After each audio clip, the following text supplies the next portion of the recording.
What have we been learning all week? What have we been learning all week? Edgar? How to draw this effect. Okay, what else? What specific skills have we been practicing? What did we do yesterday? We asked questions. We asked questions. What did we use to ask questions?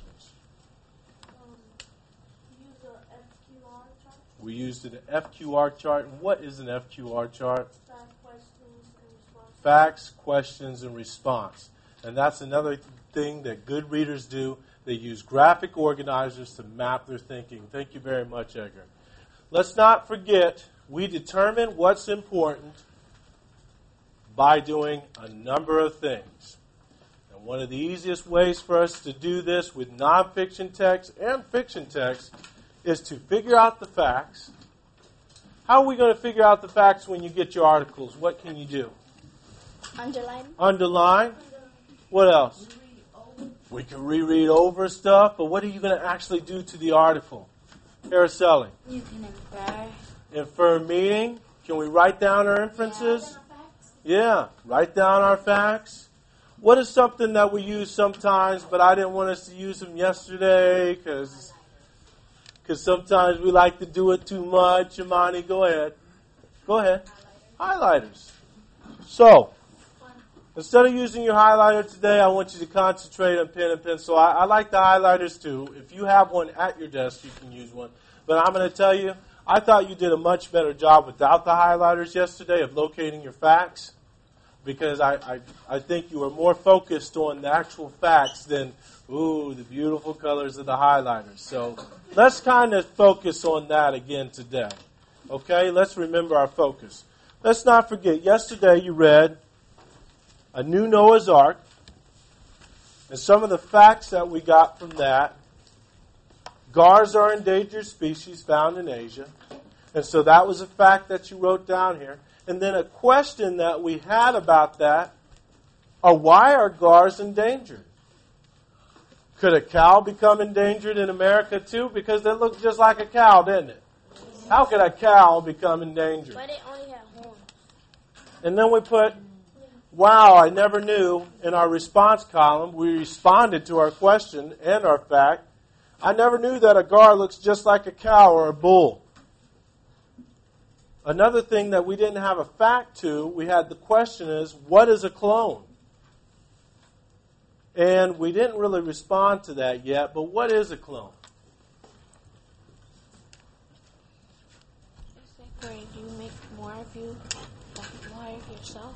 Using what? Using what? You freeze some. What do you freeze? You freeze your cells. The cells. Thank you. Making more of an animal or a species from frozen cells. Well, I'm going to stop with mine, and I'm going to review some of yours because I really, really, really, really liked your responses.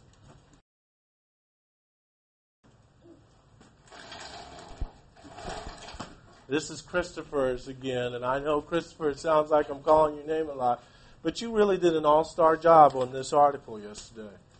You really did. You probably could have written a little bit more in your facts, question, response chart, but I really liked your thinking.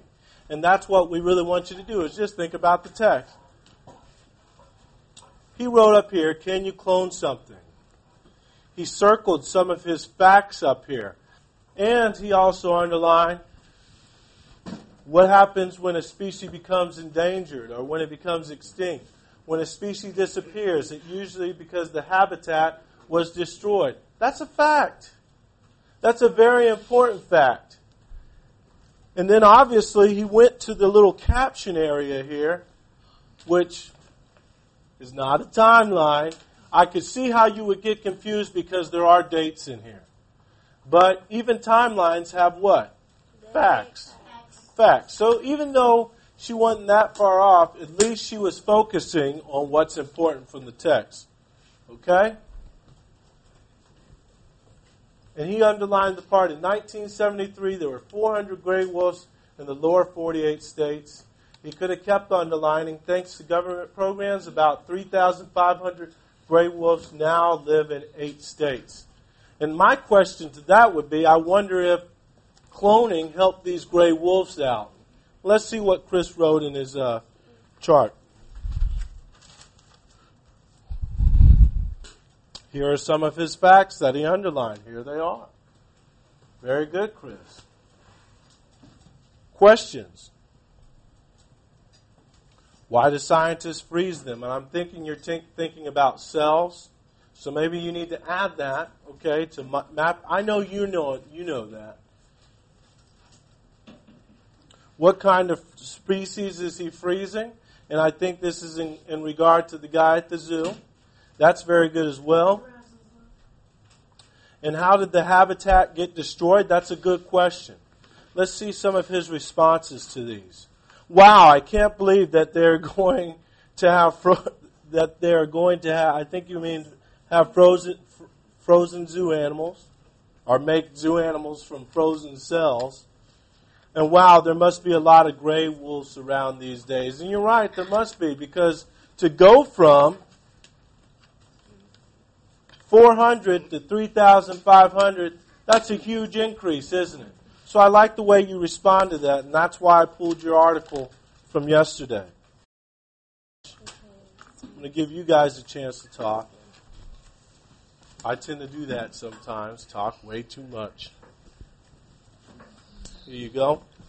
When you get this article, I want you, in your groups, to go ahead and talk about, or buzz effectively, about what features in this text jump out and say something to you.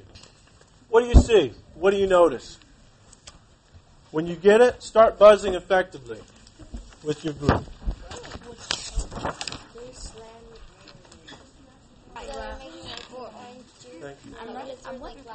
You know what, right? Go ahead. And it shows you What features jump out? What jumps out and talks to you? Look at the map. I know it shows you have a lot of colors that Jackson Orlando. It's just great. They're good to eat. Yeah, but we're kind of surrounded by the kind of. Luis, and there are no wrong answers.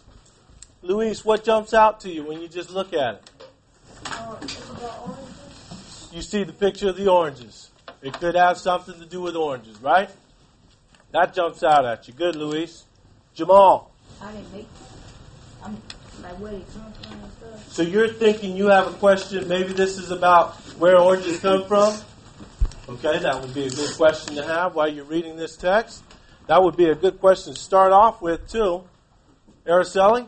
It kind of looks like where my dad lives in Tampa. So what are you making, a what? Text-to-text connection. Text to self or text to text? Text to self. You're making a text to self connection. So that's what a good reader does. Go ahead. Maybe there's it's warm in here, so they're probably they grow or picking lots of oranges to make orange juice. I'll tell you what sticks out to me, and maybe it's because I have a little pride in the state in which I live in, is the map of Florida. Automatically, that thing just sticks out to me. I'm like, wow, okay, there's a map of Florida. This article looks interesting. In fact, that's why I chose this article for you to read, because of this map of Florida. And I knew we had something to bring to this text, because we live in Florida, and we know what it's like to live in Florida. So automatically, what I'm thinking to myself is, wow, cool, there's a map of Florida, and there's oranges, and I like oranges, and I like orange juice. It looks like where my dad lives. Very good, Araceli. Maybe it's about how they make orange juice or oranges. I don't know. We haven't read yet. This land, our land. I have a question. Whose land is it? Or whose land are they talking about? Florida's nickname is the Sunshine State. So it's no surprise that the climate there is warm and sunny.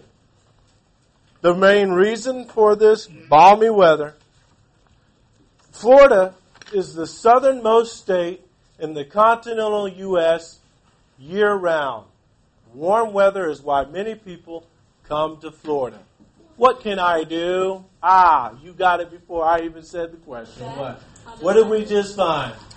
A fact. What can we do? Underline it. That's what I'm going to do. Florida is the southernmost state in the continental U.S. year-round. Warm weather is why people come to Florida. And the last part of that is kind of an opinion, because the warm weather isn't why I live here. I like the beach. I could do without some of the warm weather every now and then. So, what did I just give you? I gave you a fact, and I'm going to respond to that fact. So I got my chart.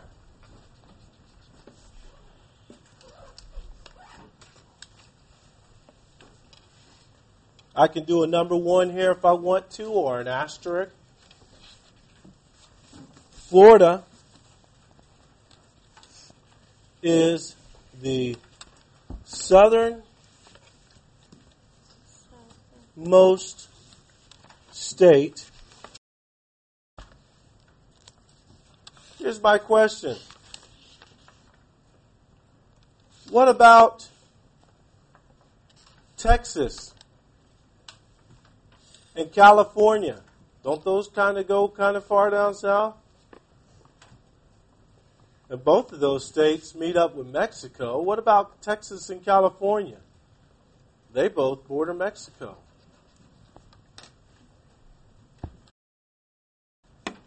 And my response to that, I could say, I guess that kind of makes sense.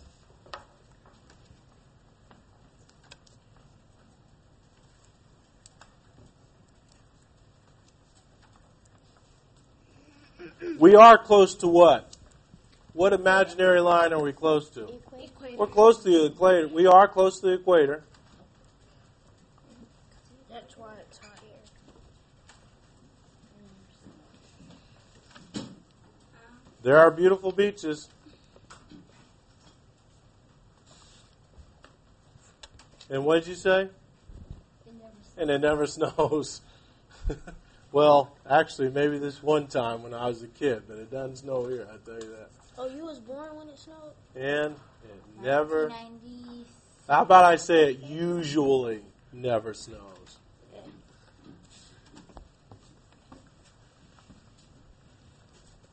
So cool. I got an option here. I could keep reading and listening to myself talk, or I could circle around the room and listen to you all read, and you all find the facts, and you all respond to the text. What do you want to do? Us all read. That's what I was hoping you would say. So, with your partner, I want you to continue to manipulate this text. Tear it up. Write as much as you want in here. But make sure you find the facts. Do you have to have a question for every fact you find? No, you don't. You might not have a question. Come up with questions and respond. What are your responses to that stuff? What are your responses to the facts that you find? Okay? Does everybody know who they are reading with today? Yes. Is anybody left out? No. Before we get Jamal, you continue with Araceli. That was you guys did wonderful yesterday. All right? Well, let's get started. I want to hear some reading. Make sure that you're reading to your partner in a 3-inch voice. You want me to be with him? Okay? No, you're with Ricardo, man. You were with him yesterday. All right? When you get done writing that stuff down, or maybe you don't even want to write that down. Remember, that's my fact and question, Richard. Yes, quickly. So, let's go. Let's get started. You want to read first? Many others come from Central or South American nations such as Ecuador and Colombia. About 69 million persons have been